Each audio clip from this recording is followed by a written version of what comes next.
Dr. Oz's Swimsuit Slimdown Drink. I found this when I was browsing Pinterest the other day.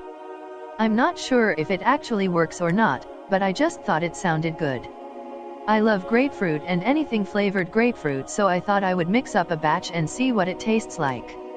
It seemed a little strong on the apple cider vinegar, but other than that I thought it tasted pretty good.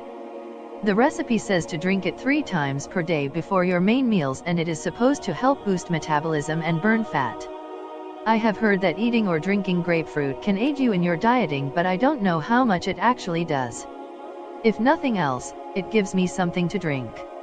I'm not sure I'll use it 3 times a day. I think I could get burnt out on it pretty quickly that way. Perhaps I'll have it for breakfast though and just go from there. Dr. Oz's Swimsuit Slimdown Drink. 1 cup of grapefruit juice. 2 teaspoons of apple cider vinegar. 1 teaspoon of honey.